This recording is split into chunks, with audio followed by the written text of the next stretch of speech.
আমাদের সংস্কৃতি, আমাদের সংস্কার সর্বদা থাকবে আমাদের সাথে। ভারতের মহান গ্রন্থ আর কাব্যের সম্পূর্ণ সংকলন। সাবস্ক্রাইব করুন তিলক। সেনানায়ক, আমি কংসকে অবিলম্বে ডাকার আদেশ দিয়েছিলাম, তবে সে এখনো কেন এলো না? আমার আদেশ কি তার কানে পৌঁছয়নি? মহারাজ, আপনার আজ্ঞানুসারে তখনই এক অশ্বারোহীকে যুবরাজের প্রাসাদে প্রেরণ করেছিলাম। তাহলে সে এখনো কেন আসছে না? ও কি আমার আদেশকে অবজ্ঞা করতে চাইছে?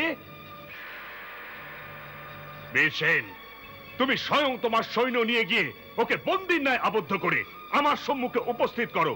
ও রাজ্যের এক অপরাধী। সৈন্য প্রেরণের কষ্ট করবেন না মহারাজ।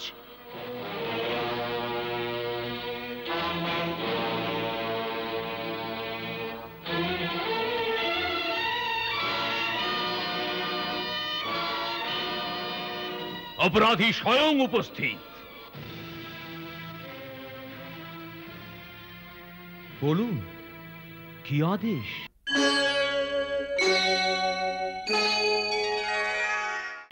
আদেশ কাল তুমি পূর্ণ সভাগৃহে শুনতে পাবে। আজ তোমায় এক বন্দির মতো বন্দি গৃহে রাখা হবে। কি এমন মহা অপরাধ করেছি আমি যে মহারাজ এত কুপিত হয়েছেন? তুমি অপরাধ করনি, তুমি পাপ করেছো, এক জঘন্য পাপ, মহাপাপ। এক নিরীহ নবজাত শিশুকে হত্যা করে জানতে চাও যে কি অপরাধ করেছি আমি? এক দুধের শিশুর রক্তে হাত রঞ্জিত করতে তোমার হৃদয় কাঁপলো না? মহারাজ, যখন এক বীর যোদ্ধা চলে তখন তার পদতলে অসংখ্য কীট পতঙ্গ পিষ্ট হয়। হ্যাঁ, তবে কার কার মৃত্যুতে তার হৃদয় কম্পিত হবে? সে কোনো কীট পতঙ্গ ছিল না, এক মানবের সন্তান ছিল, এক মানব ছিল। তাতে কি হয়েছে? এই ধরনীতে প্রতিদিন সহস্র মানবের মৃত্যু হয়। আরেকজন যদি মরে তো মানব সমাজের কোনো বিরাট ক্ষতি হয়ে যাবে না? মানব মারা গেলে নয়, মানবকে মারা হলে মানব সমাজের ক্ষতি হয়ে যায়, দেশের ক্ষতি হয়ে যায়, ধর্মের ক্ষতি হয়ে যায়। আর যে দেশে ধর্মের ক্ষতি হয় সে দেশে সবকিছুর ক্ষয় হয়ে যায়, তা বিনষ্ট হয়ে যায়। সেই জন্য রাজার হাতে রাজদণ্ড থাকে, যাতে তিনি সেই জঘন্য পাপাচারীগণকে সমুচিত দণ্ড দিয়ে দেশ আর ধর্মের রক্ষা করতে পারেন। ও, এক সামান্য শিশুর মৃত্যুতে দেশ আর ধর্ম উভয় সংকটের মুখে পড়বে, এই আমি জানতাম না মহারাজ। না জেনে থাকলে এবার তা জেনে যাবে। এই সাম্রাজ্যের প্রধান সেনাপতি হওয়ার দরুন তোমার কর্তব্য ছিল ন্যায়, ধর্ম আর প্রজাদের রক্ষা করা। কিন্তু তুমি তোমার এই কুকর্ম দ্বারা তোমার দেশ, তোমার ধর্ম, এমনকি মানব জাতিকেও কলঙ্কিত করে দিয়েছ। তুমি তো মানব নও, পশু, তুমি পশু। আর যতদিন আমি এখানকার রাজা, তোমার মতো পশুদের থেকে আমার দেশ, আমার ধর্মকে রক্ষা করতে থাকবো।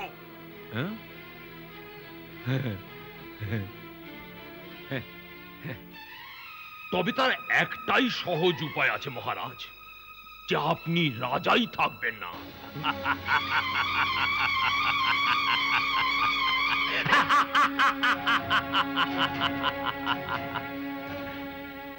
বহুদিন রাজত্ব করেছেন আপনি, বহুদিন। হ্যাঁ, এখন আপনার আয়ু বানপ্রস্থে গিয়ে তপস্যা করার জন্যে। হ্যাঁ, এইসব সমস্যায় পড়ার নয়। আপনার হাতে ওই রাজমুকুট আমার মস্তকে পরিয়ে দিন। হ্যাঁ, পরিয়ে দিন।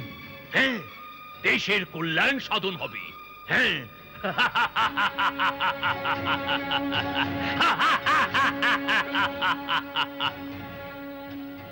কংস, মনে আছে তুমি একবার বলেছিলে যে রাজ্য কোনো খাদ্য নয় যে ক্ষুধার্তদের বিতরণ করা যাবে।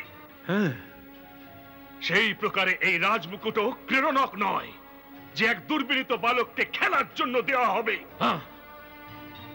একে মস্তকে ধারণ করার জন্য যোগ্যতা থাকা উচিত। যেন যোগ্যতা হলো শক্তির দ্বিতীয় নাম মহারাজ, আর শক্তি শক্তি কেবল তরবারিতে থাকে।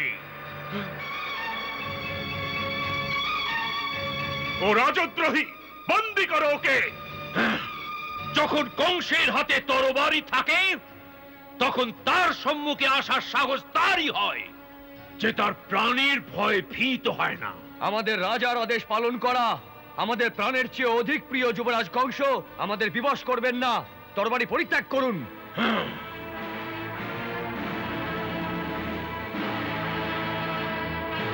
আবার একবার ভেবে দেখুন।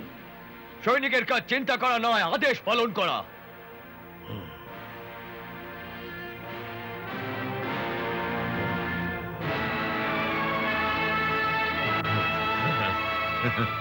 ঠিক আছে, যেমন আপনার ইচ্ছা।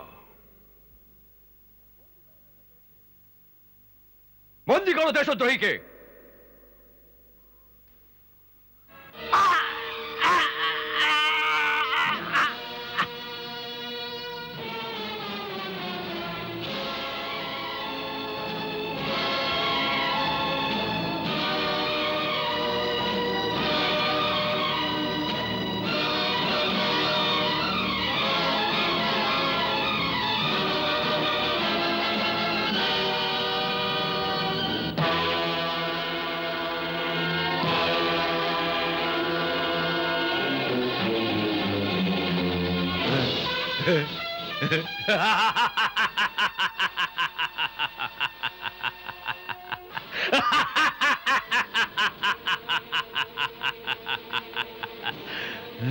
দেখলেন শক্তি কার হাতে আছে?